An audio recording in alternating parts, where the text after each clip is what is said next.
got the win over that hoe. It's crazy that Jordi El Nino isn't even the biggest hoe between these two hoes.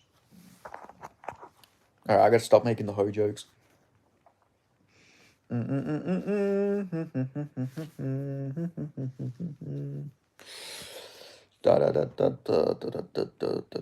It's definitely a freak show fight. 7'7", 200 pounds versus 6'2", 500. Nice.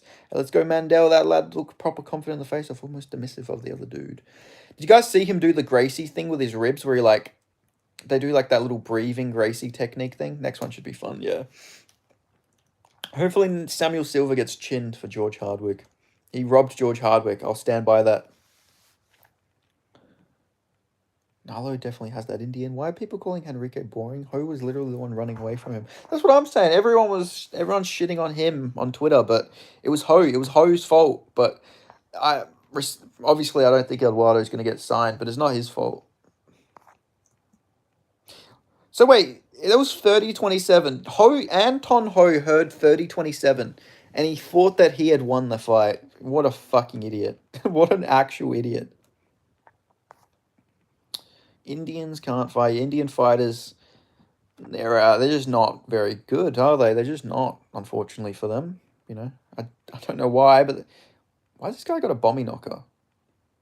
Well, whatever. Anyway, yeah, they're just, yeah, unfortunately, the Indian MMA scene's quite weak. It's definitely quite weak.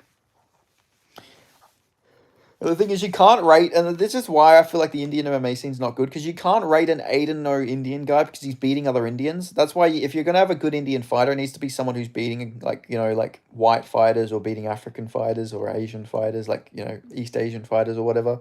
If you're just beating Indian fighters, it's just not going to be great. Love Indian fighters, they're hilarious. Prime Minister Albo doing a press conference. Oh, wait, never mind. Back to the UFC. Yeah, fuck Albo. 2-0 on picks, the last close. On the 2-0 on picks, the last close odds next. Come on. Who do you have for this 1K1? I got Mandel. I think Mandel should win. I think he'll beat Silver. I hope. If I can clean sweep 3 cards, I'm actually I'm goated.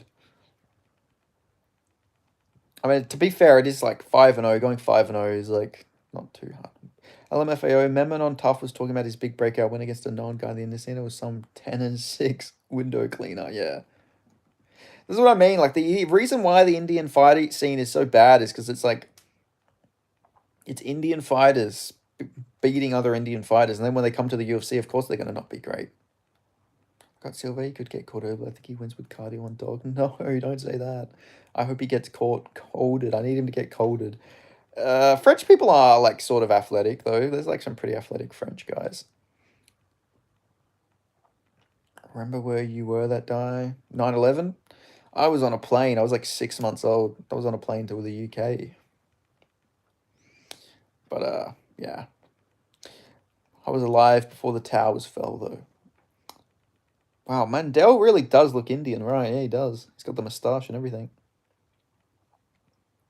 What about you, Andrew Stewart? Where were you?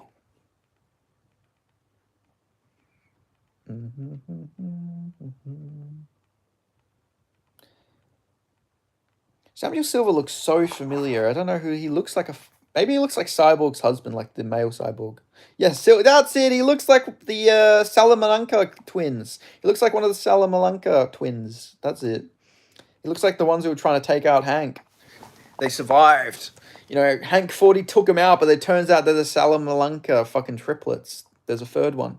The cousins. Oh, they're cousins, not twins. Yeah, the Salamanca cousins, not twins, whatever. He does, yeah. There's a third cousin. Samuel fucking Salamanca.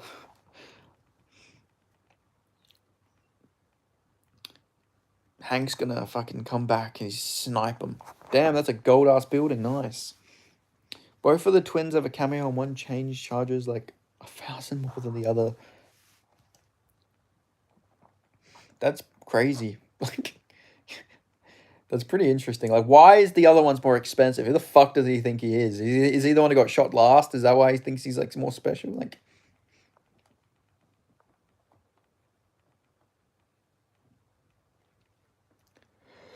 oh, fuck off, Giovanni. Nobody cares. Get to the fight. Got home from school back in homeland of Scotland as the government thought me were next. Believe it or not, because we have the... Yeah. Yeah, that day, that was a day, like, that must have been, like, a crazy day for everybody. Like, everyone would have been on edge during that time period. Like, damn, who's next? Like, if they did this to America, like, where in America is next? I mean, then they also did it to the Pentagon, you know? So, like, I bet all the like, the Western alliances and everything were probably shitting it. This should be a fun fight either way. I agree it should be.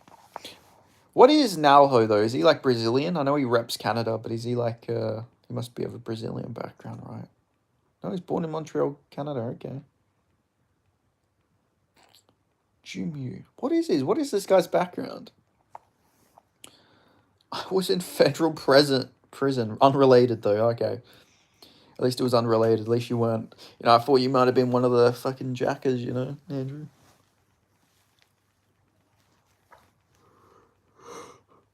I was raised in a house with basic sanitation, without basic sanitation. Oh, that's not very nice. The Giovanni is bloody useless. Was betting advice ever. Knows nothing of the fights. Just goes off the odds. I honestly feel like Giovanni purposely does it. Like, I feel like he purposely gives bad bets to try and, like, sway the market. Or even maybe now he's, like, giving good bets and he's, like, doing it to sway the market the other way. I don't know. There's something he's doing.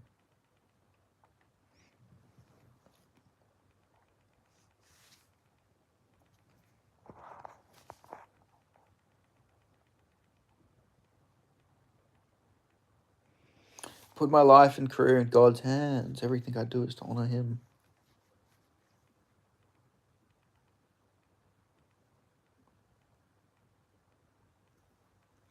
Very sunny in Perth. Is BWS open?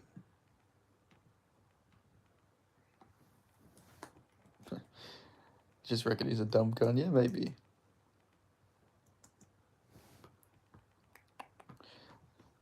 Are you from Perth as well, Andrew Stewart? I am also from Perth. Gabriel's also from Perth. We're just a bunch of Perth people here. And Otis, who's from Scotland. And Porkchop, who's American. And K1, who's American. I gotta hear what this guy sounds like. I'm, like, very curious about this guy's fucking voice. I really don't know what this guy's, like, ethnicity is, this Canadian guy.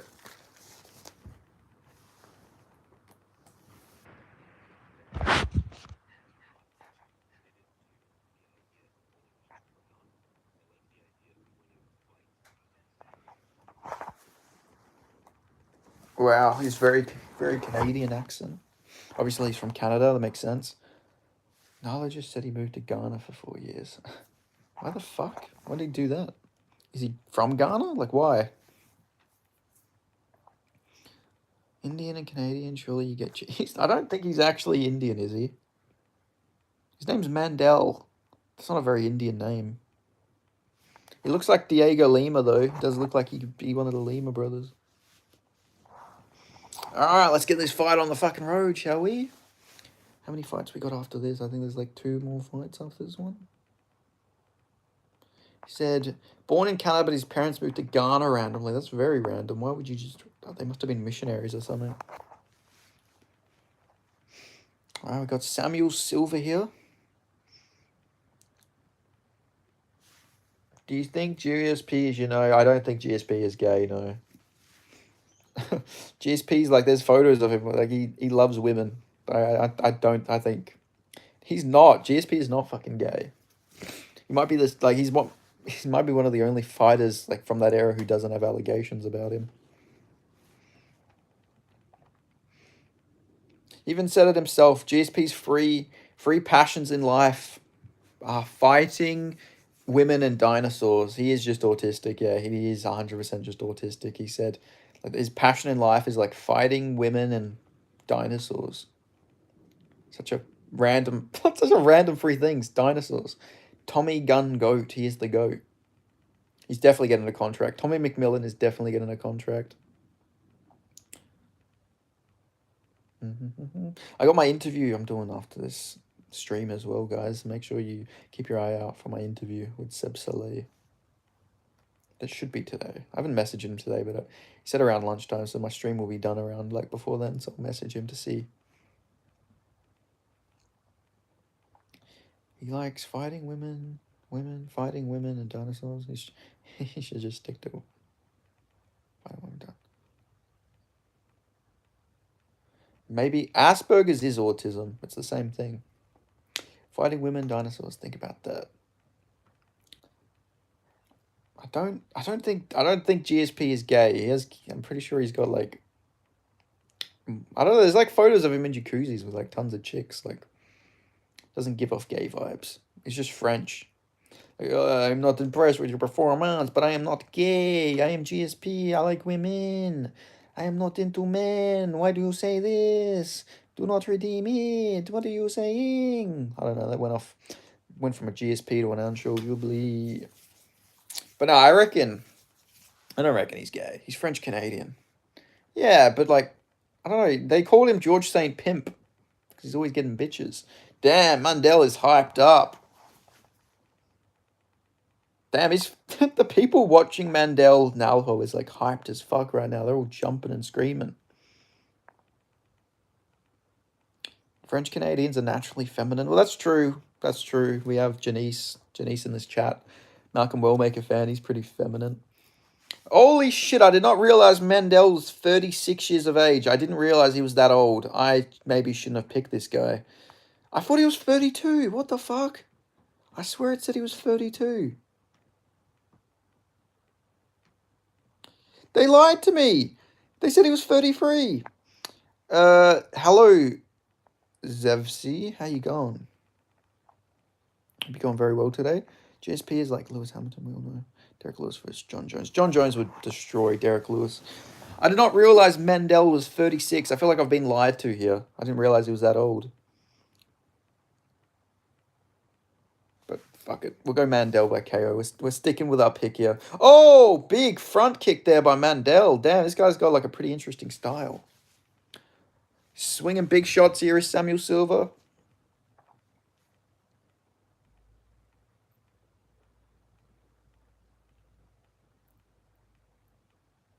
That was flush as well. That was a good shot right to the chin. If that would have KO'd, if that would have been sick. Come on, Mandel. Come on, Mandel. Oh, come on, Mandel. Man, come on, Mandel. Marty Lewis was ducked his whole career. Yeah, he was. People kept ducking Marty Lewis, man. They should have known better. They all knew better. You are from America? I'm from Australia. Where are you from? Okay, Silver is like sort of just like fainting around, moving a bit around here. This is Nala who's round so far just because he's done the more damage.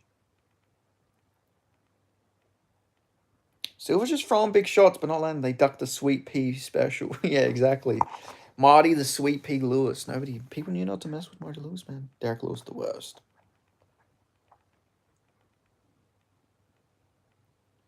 Come on, Mandel. Come on, Mandel. Come on, Mandel. Let them fucking kicks go, Mandel. Come on. Yee, Mandel. I don't know. He's got to do some more if he's going to get that. Oh, he like got sort of wobbled there. They obviously brought Mandel to lose to Samuel Silver if he's 36. His dad, Uncle Marty Lewis, was the best. I'm from Russia. Nice. Where in Russia are you from?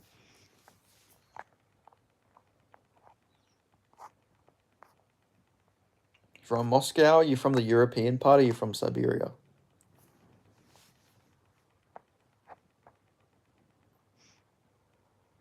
Oh, that was a good little kick. I mean, it did no damage, but that was cool. Dagestan, please. Dan Sevens last time I fight. He was 66. Was he actually 66? I know he was booked for a fight in like 2016, Lamb to the Slaughter. Oh, big shot there by Silva.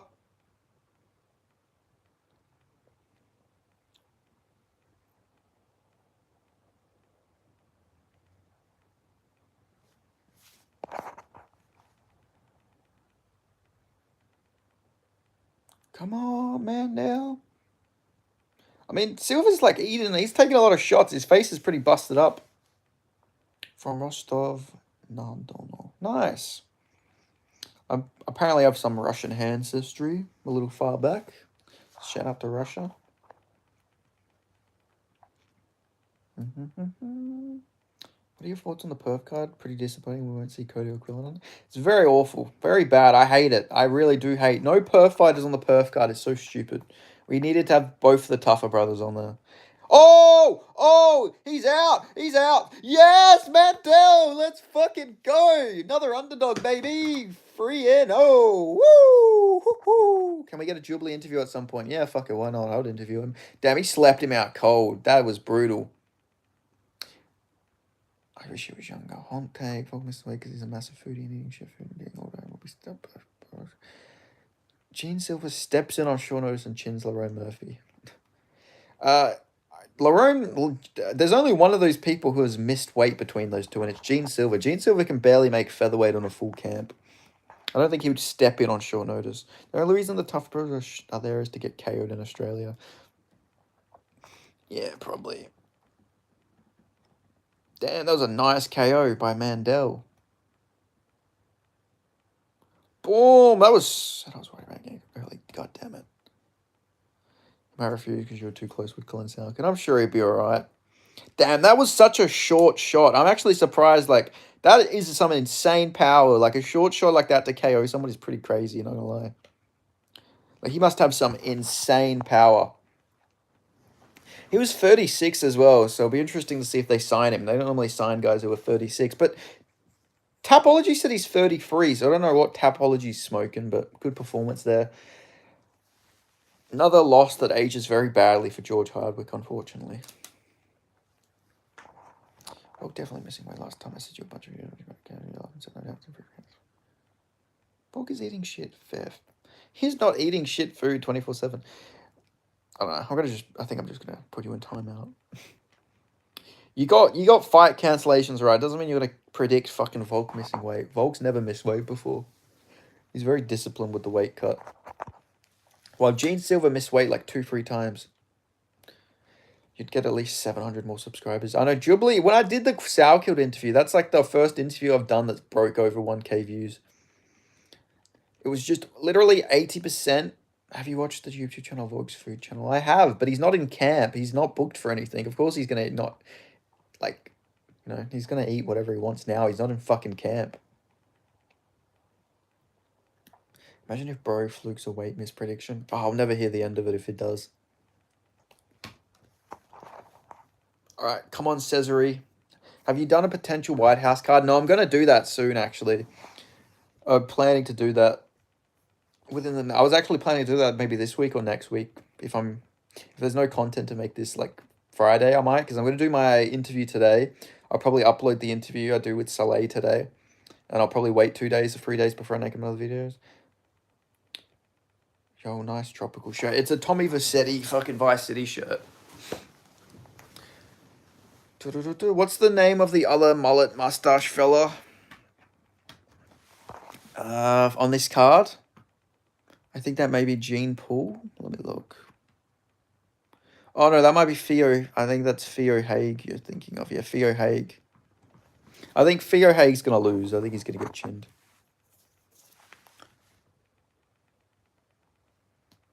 He's eating fried stadium food. Yeah, but he's not booked. He's not actually booked against Lerone Murphy yet. They might not even happen in December. Because there's a Sydney card in February, so they might wait. They might wait to do the February pay-per-view for Volk versus Murphy. Which would add an extra 5 months.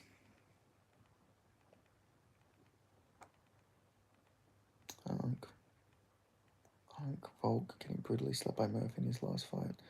Murphy does not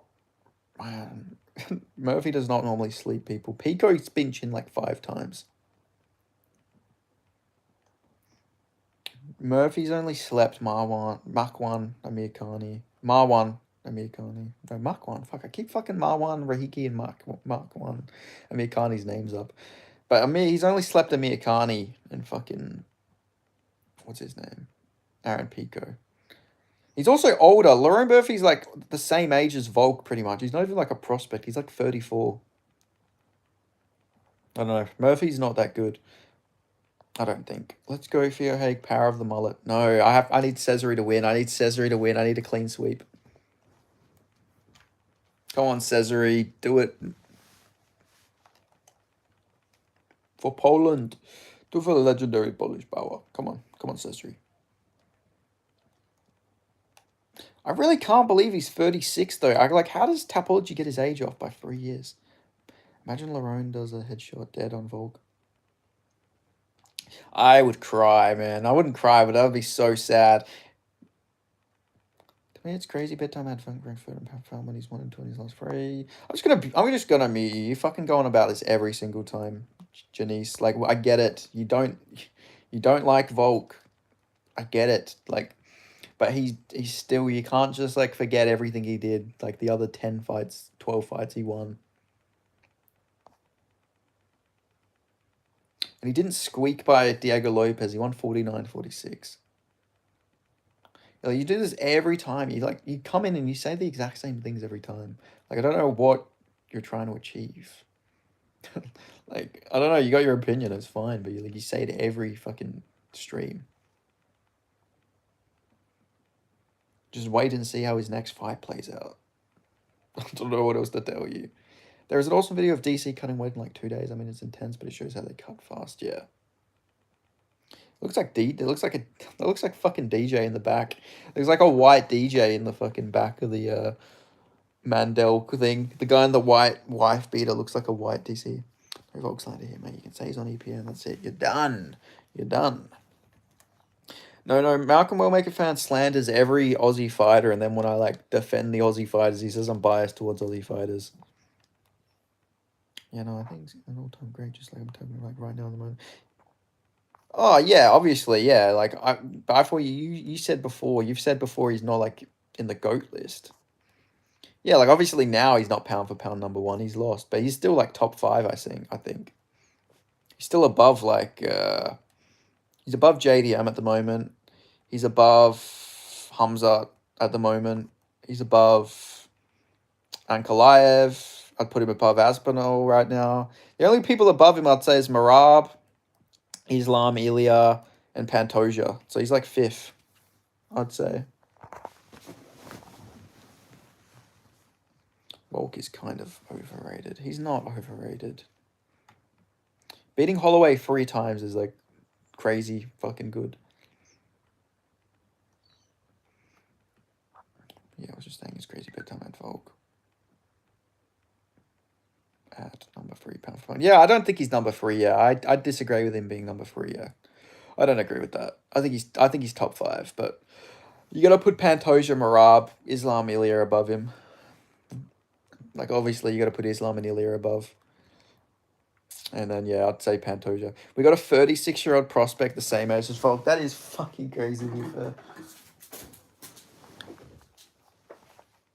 Come on, Cesare.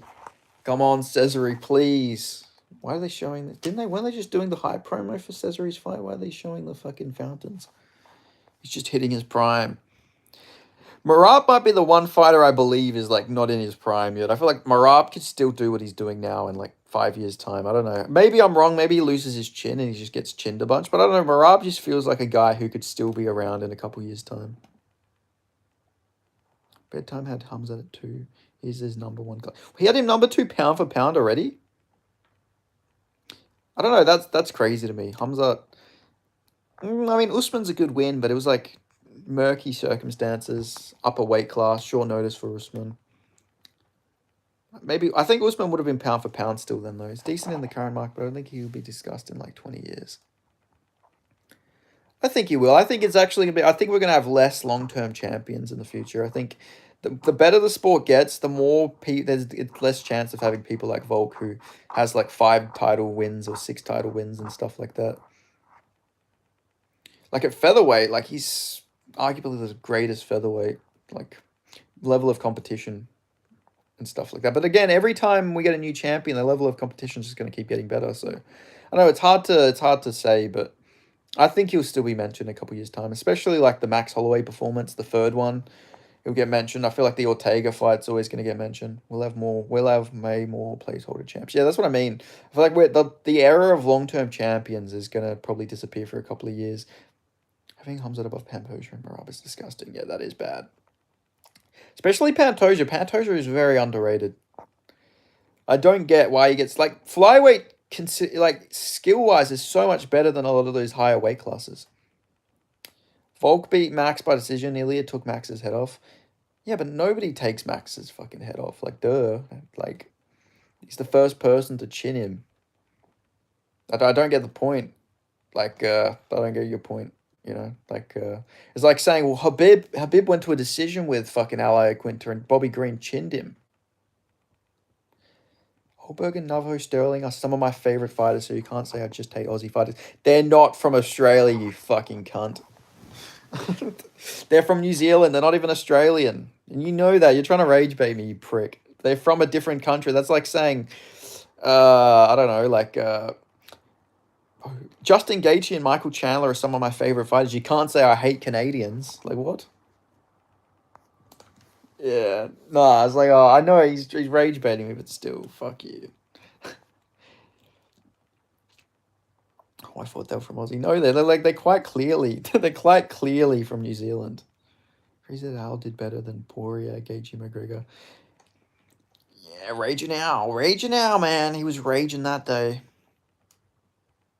But I don't know, finishing someone doesn't really like. I don't know. It's not the be all end all of everything. Like, okay, well, if you want to play that game 17Y, fucking Jeremy Stevens took Josh Emmett's head off, but Ilya Topuria went to a decision with him. You know, finishes aren't like the be all end all of everything. Like Ilya was. He lost a couple rounds to Max. Like some people, you could argue he was down like before he got the finish. I haven't watched the fight for a while, so I can't quite remember. But I remember Max doing really well before he got caught. Jeremy Stevens the GOAT. He's the GOAT. Jeremy Stevens is fighting Mike Perry in BKFC, so that should be cool. But I respect McGregor for elevating the sport. McGregor did elevate it, you know. Was Olberg born in Aussie? He sounds like Aussie. No, he was born and raised in New Zealand.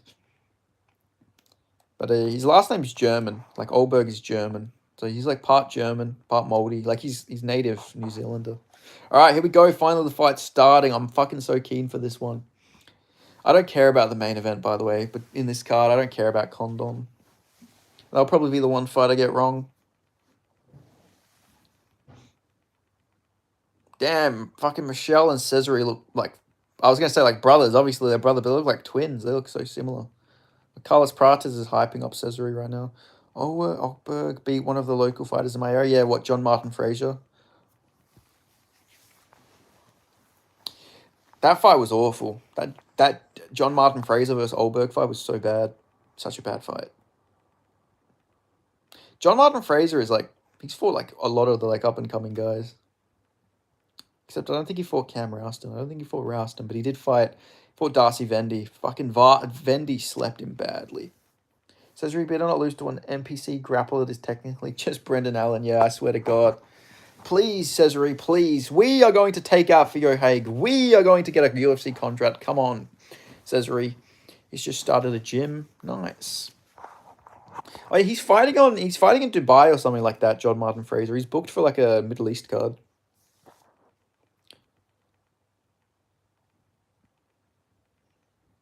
Okay, here comes Theo Haig. This Jake Matthews is legit. He's Aussie.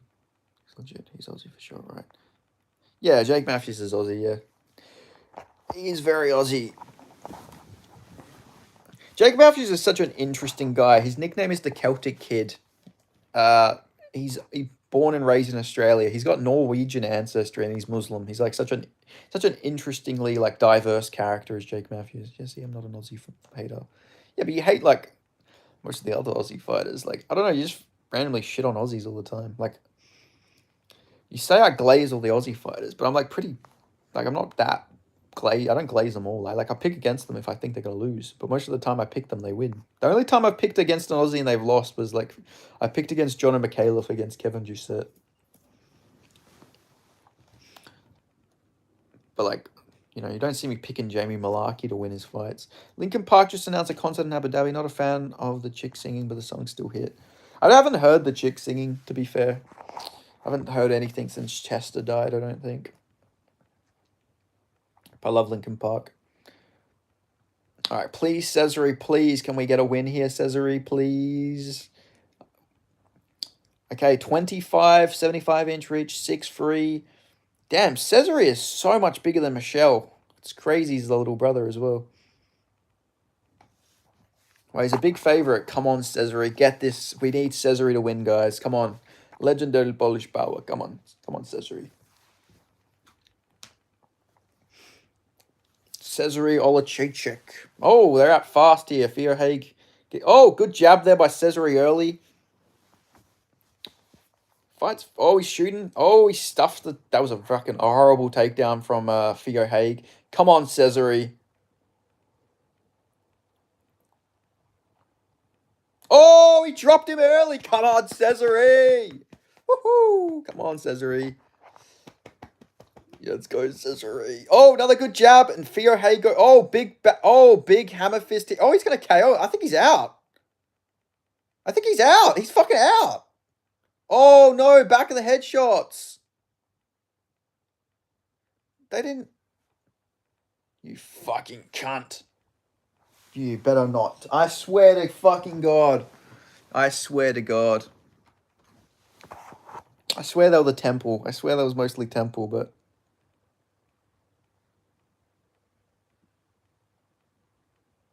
What the fuck's going on here? This fucking ref. Let's see. Temple.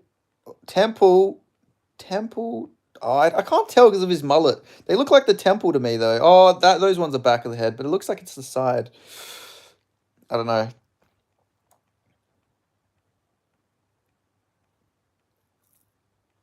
What the fuck's going on?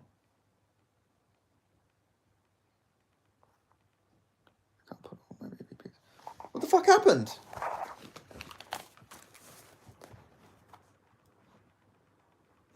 What the fuck?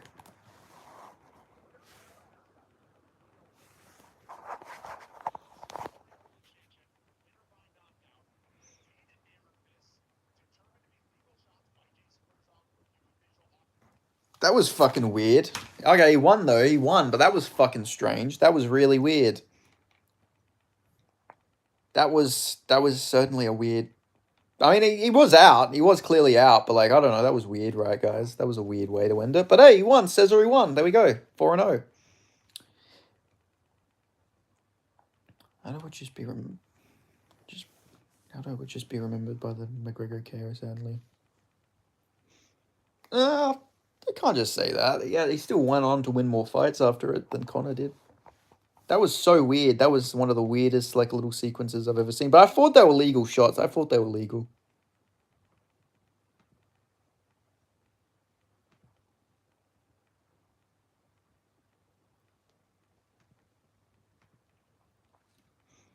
That was one of the weirdest things I've ever seen.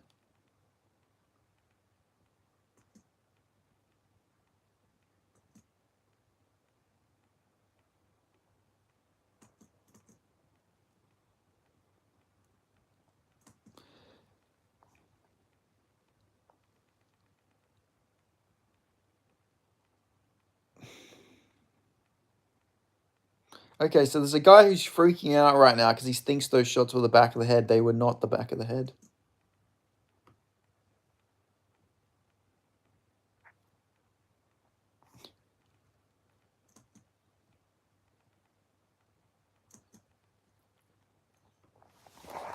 Okay, hold on. I need to make a tweet.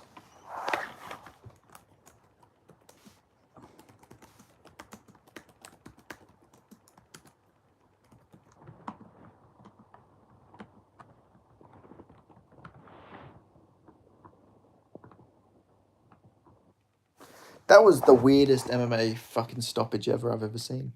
DC, his head is tilting. You know, what is he meant to do? Yeah, like there's nothing else he can do. Are they not going to interview Cesare? What's going on here?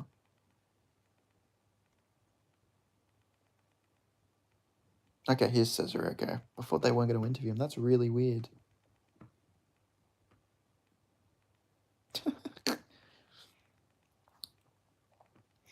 But what way are we saying that's disgusting? Which way are you guys saying it's disgusting? That, like, he ruined the stoppage?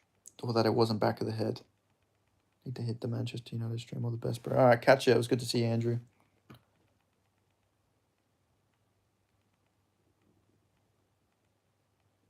Yeah. No, you should have let that keep going. That was really weird, but... I mean, he was, the way he got up, he was clearly really wobbled, but, like, I don't know, that was weird. You know, before the heel fight, Yuri was training at Ty Duncan's gym and a bunch of Aussie gyms.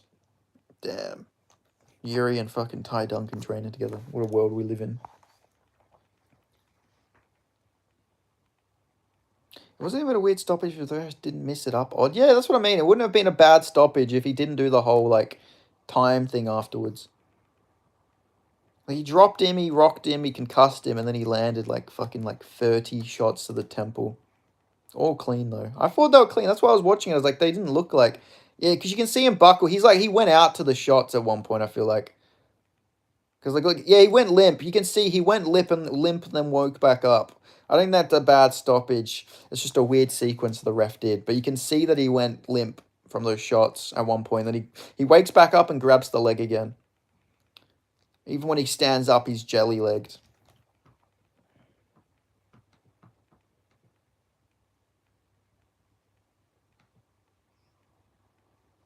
Why don't more refugees ban Rebbe Hamilton's the rest will always stop it? It's a photo of Kobe later and he looks autistic him on the group. I need to see that photo. I need to look it up. I need to see Yuri in that group. If that was Herb, he would have let him die. Yeah, Herb would have Herb would have just let him keep hitting him. Copeland is a really bad ref. There's some really bad fucking refs out there that I dread when they ref fights. The worst one's the guy who refereed Magomed Ankalaev versus Iron Kutalaba 1. Peterson, I think his name. Is it Stephen Peterson? I don't know. That name... No, I don't think it's Stephen Peterson. Something... I forgot what his name is, but that guy was bad. Translator looks like an excellent cab driver. He does.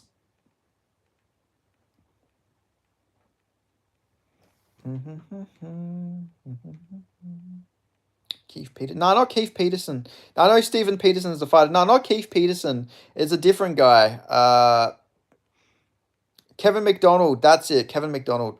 Cesare Olachechik is getting a contract. We move on. He's got to get a contract, surely.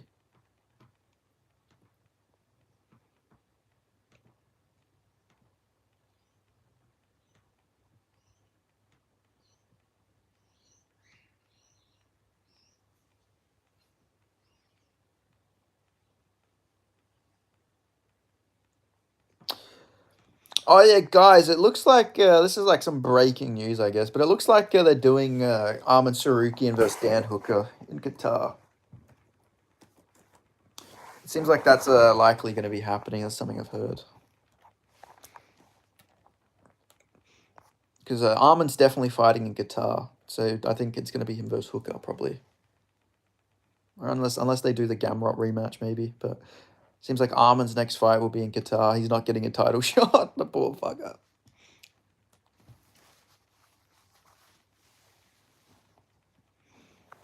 You know, he still can't get the title shot, the poor guy.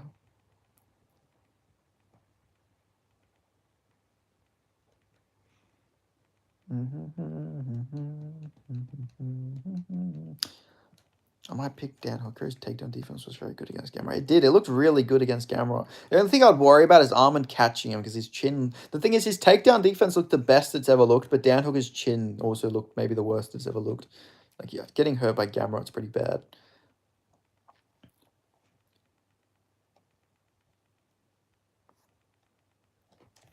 But yeah, I'm not sure if it's like 100%, but I had a Russian guy message me and ask and tell me, so...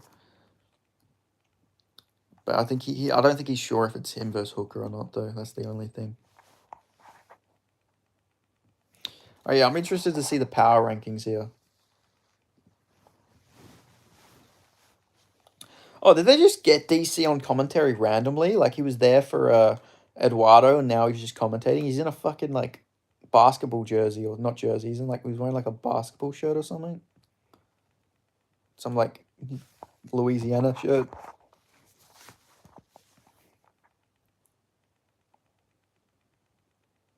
Gary Copeland is absolutely getting cooked on Twitter. He is. My reply. This was one of the replies I got. I'm not going to say it, obviously, but I'm just going to show it. This is what somebody said to the reply of my tweet. So yeah, the people are not happy with Gary Copeland. Actually, I want to see how many people have said this. There's actually a few people have said it. Oh, it's the same guy.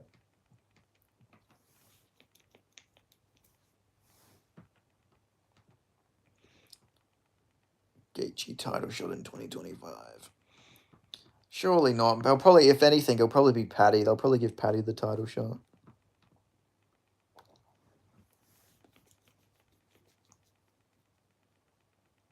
Typically, a referee would call that fight off and then signal for a replay rather than call a timeout. Yeah.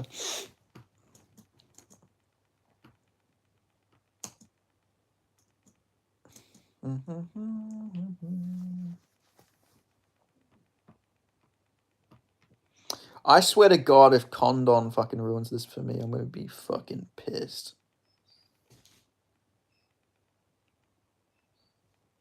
I hate the power rankings, man. The power rankings piss me off. The whole idea of the power rankings annoys me because, like, these performances don't really speak to how, like, good the opponent is, the level of comp. Like, in my opinion, Tommy McMullen... Oh, he just switched... Daniel Cormier just switched Tommy McMullen last. How is McMullen behind Eduardo? How? Like, that's just pure bias from DC. They just switched it around live then. Tommy McMullen clearly is, like, higher up on the power rankings than fucking Eduardo. He fought a better guy, too. In my opinion, the power ranking should look like It should look like Tommy McMullen, then it should be Cesare, then it should be Mandel, and then it should be Eduardo last. That's my opinion. Just based on their level of comp and stuff like that. But, I don't know. I think everyone gets a contract except for Eduardo. I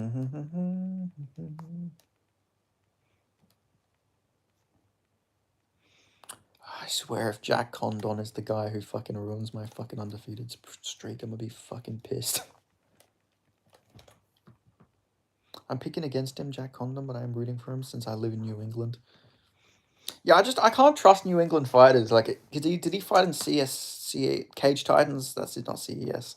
Like, I don't know, I just can't trust guys from this promotion because they're always just can crushing a little bit. I mean, he's got a lot of KOs, but I don't know. He's been subbed before.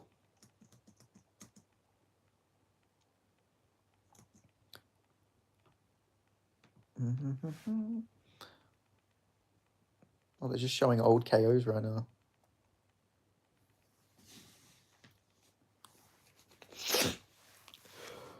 I need the clean sweep. If I can get back-to-back-to-back clean sweeps, I'll be so fucking happy.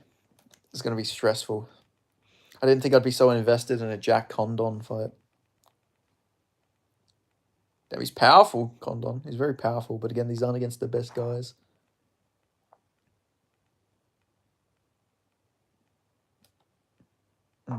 Where's Jean Paul from? It sounds very French. Jean Paul... Mustafa. His nickname is Mustafa. Interesting nickname.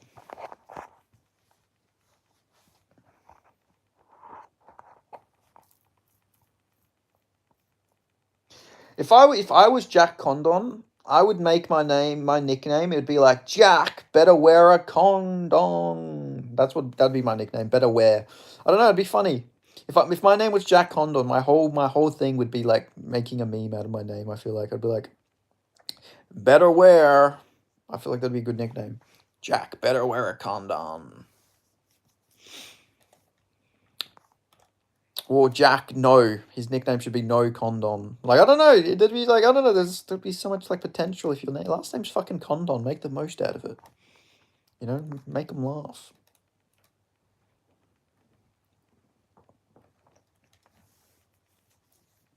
But anyway. This guy looks fucking juiced. Jesus Christ.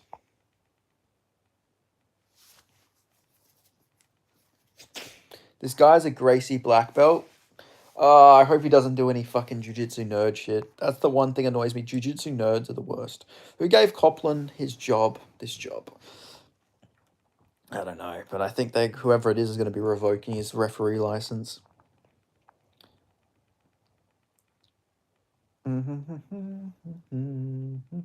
This guy looks really familiar. He looks like somebody. Maybe he looks like Billy Quarantillo with like a mustache. Maybe he looks like Billy Q with a mustache.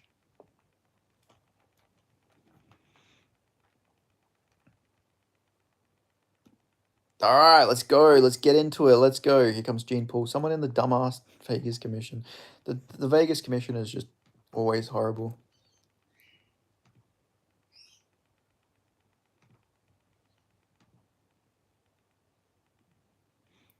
Half of the Apex is here for JPL. Apparently, he's got a big fan.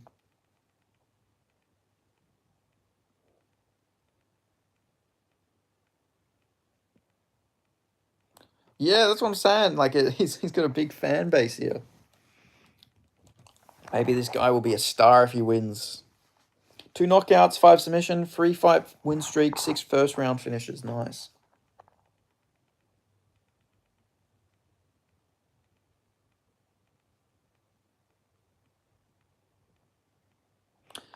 Wonder why his nickname is Mustafa. Maybe that's like his middle name or something. Gene Paul Mustafa Laboshanani. I don't know how to say his last name. 88. 88. 88. Hello, Jesse Soul. How you going? 88. I thought that was Chandler. I thought they were holding up fucking things of Chandler. He actually... That's who he looks like. He sort of looks like Chandler with a mustache.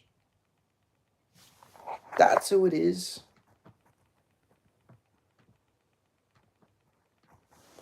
I'm going to tweet that real quick.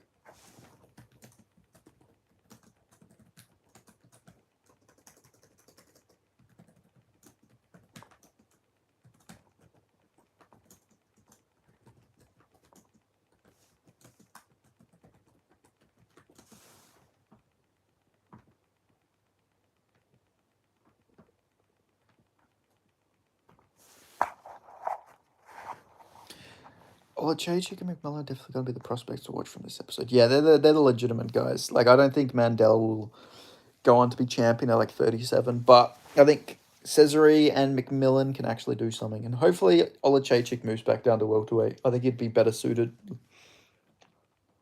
He's a fun fighter. His takedown defense is looking decent as well. I mean, Fio didn't really get to show anything, though. He just got fucked up early. That's the one thing I'm interested in. Because of the weird stoppage, I wonder if Dana actually signs him or not. I'm sure he will, though.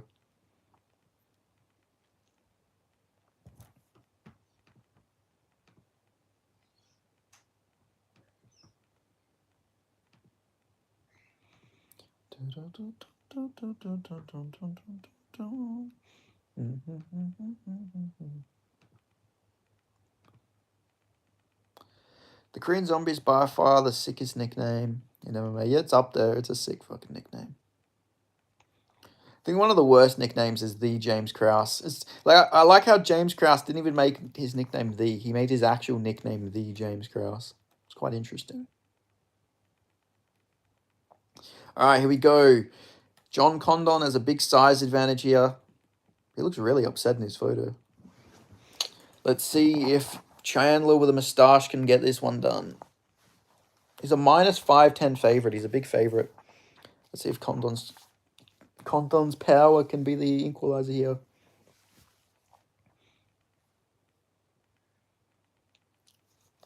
Definitely a big size difference here. Jesus. This Condon guy. Oh, good leg kick there by Gene. I'm going to say Gene. I'm not even going to try and say his last name. Oh, good. Look like a... Oh, good kick there by Gene.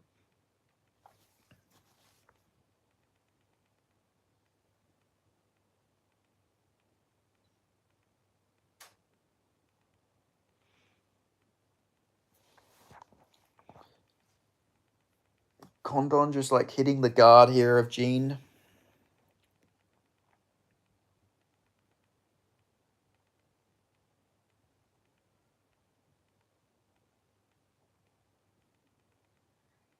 Oh, big shot. Big overhand lands there by Gene, but not like too flush. Condon ate it pretty well. It's crazy how big this Condon guy is. He is massive for welterweight. Looks like Edmund Shabazi. Oh, he's out cold. He slapped him. Holy shit. That was brutal. Clean sweep. Woo, 15-5 Dana White Contender Series winning streak. Make sure you fucking subscribe. Clean sweep. Back-to-back cards. 5-0. Let's go. Holy shit. This was a tough card as well. This wasn't as easy as like the other cards to predict. I got 2 underdogs on this one as well. I'm so fucking happy. 3 fucking cards in a row. Clean sweep. I was scared as well looking at the size of Condon here. Actually, this guy still looks like Jack Jenkins. He looks like Jack Jenkins and Chandler combined. Damn, that was a nasty head kick. He was out cold. Holy shit.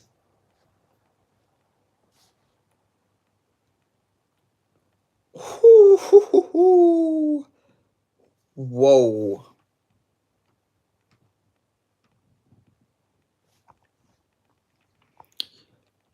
Well, he's definitely getting a contract. There's no doubt in my mind that he's getting a fucking contract.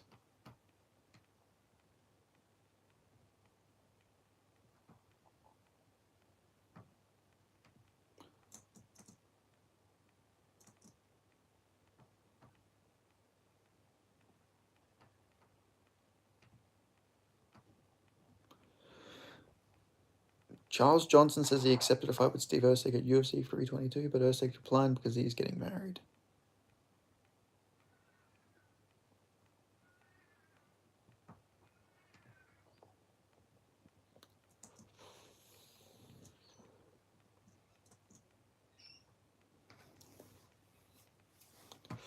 Hoo. I'm so happy.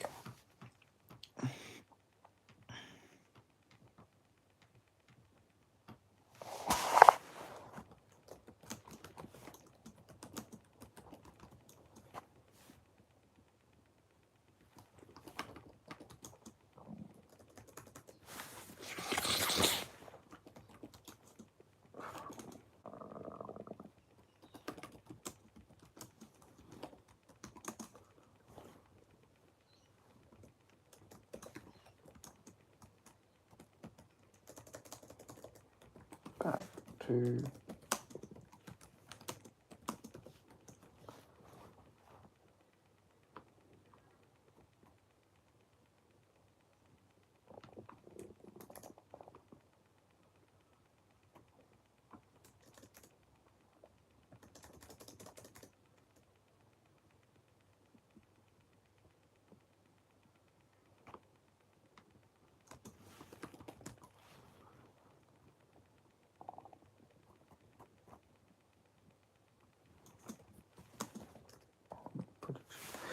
What'd you say? Great week. Fight of the year contender and 2 brutal flatlines. Yeah, that was a good card. Everybody gets signed except for Eduardo, probably.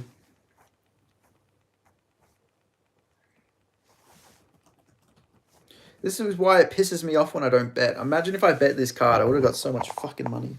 It's okay. Next card, I'll bet and then they'll lose, you know?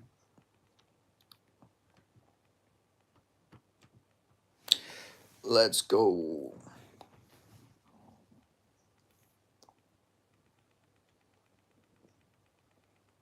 Damn, everybody is there. He's getting handshakes from fucking everybody.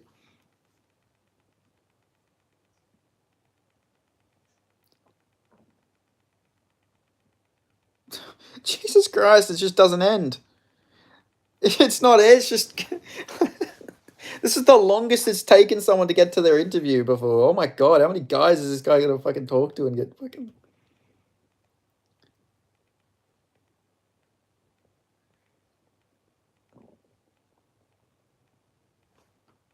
Jesus Christ, it's not even over! It's still going! It's still Is that fucking Luigi Mangiarini? What the fuck's he doing there? I thought he was in prison. Good lord, that guy has to have the most insane fan base.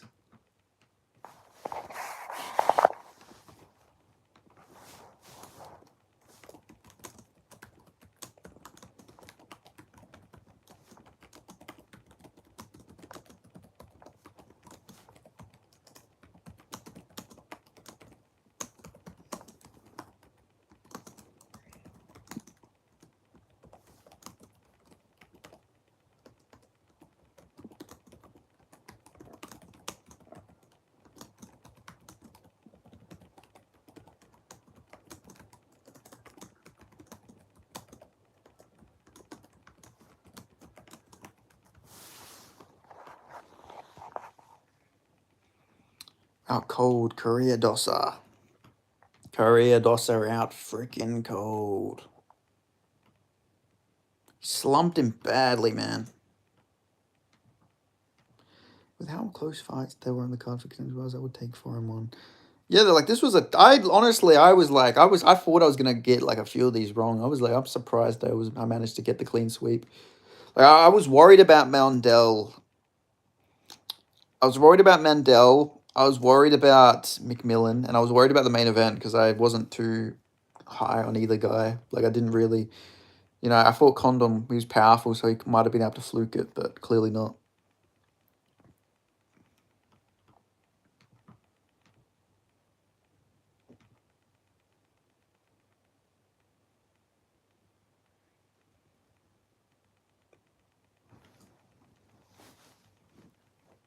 I can't believe how many fucking fans that guy had on his way out. That is like absolutely insane.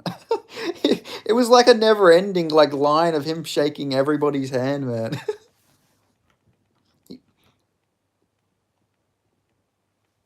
Why is there a Contender 36? He's gonna retire in 2 years.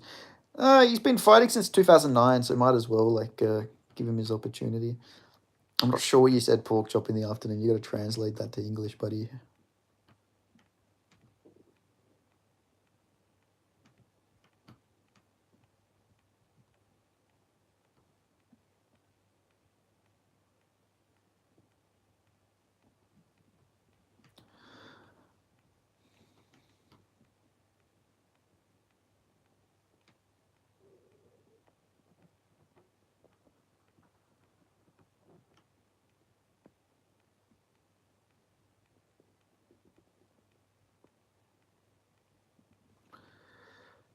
He could fight for a decade. Cool on his last fight at 47. Yeah, but that's different though for Couture though. Heavier weight classes, you can keep winning at heavier weight classes. At the lighter weight classes, a lot harder.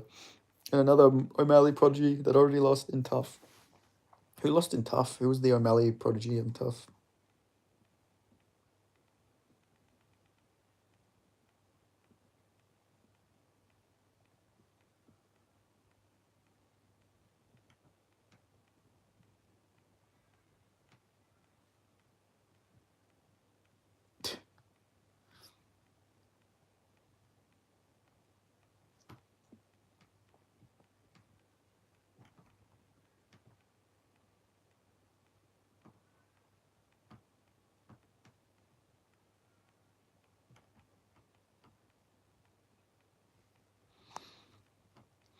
Seems like a lot of people thought that fight was a draw. The first fight was a draw. I don't know if I agree with that.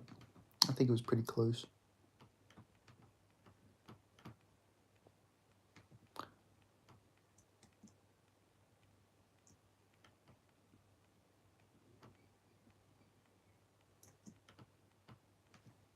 Arm triangle, bull choke, what should you go to? Bulldog choke. Bulldog choke is more nasty.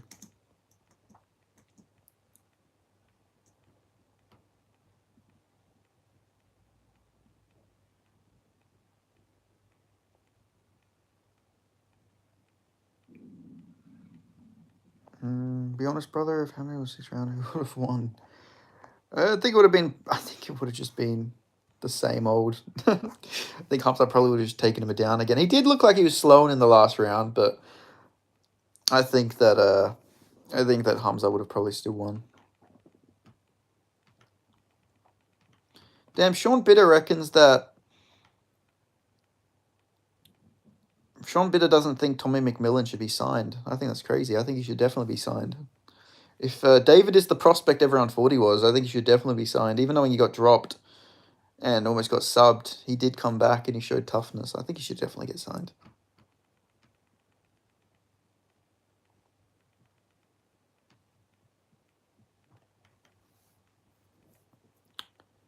Okay, if you're going to get your life on the Islam first JDM, who would you pick? I'd pick JDM. They all corrupt like Teddy Atlas says.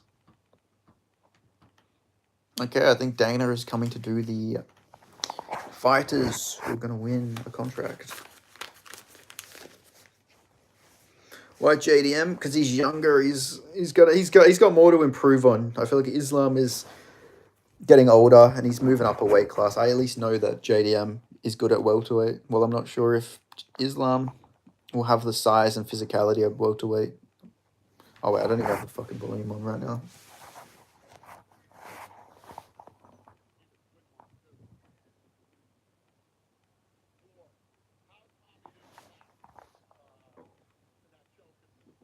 Ali Abdali mixing it behind the scenes.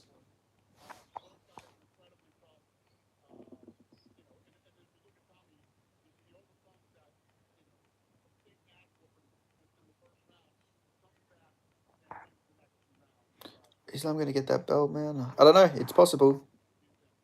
Tommy McMullen just got signed.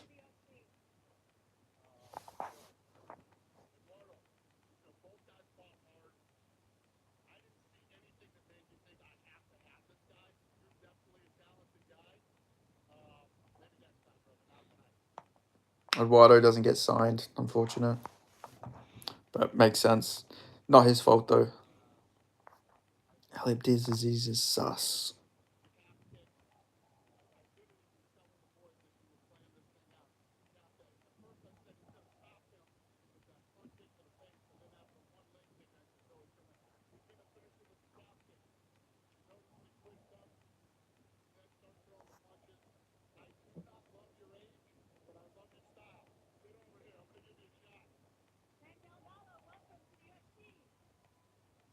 Mandel Nalo gets signed at 36.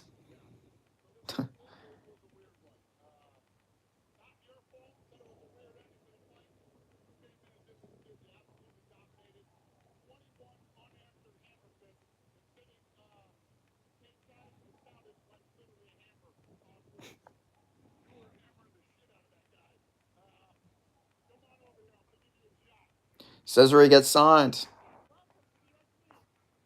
Oh, it's Cesario? I've been saying Cesare.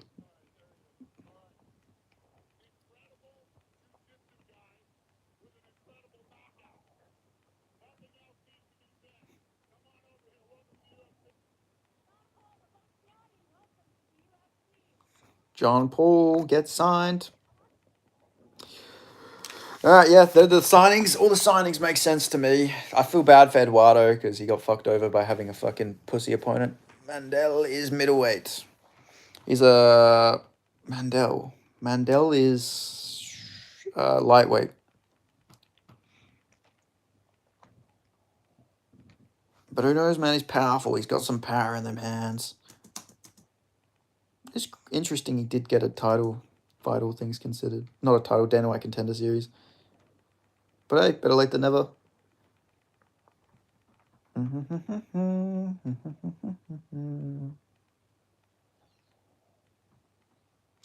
So happy I got the clean sweep, man. Put him against Roger Jackson. He sleeps him.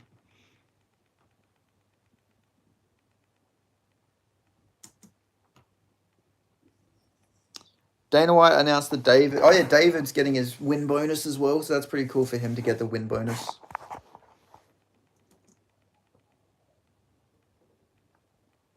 We don't look for 36-year-old contenders, but...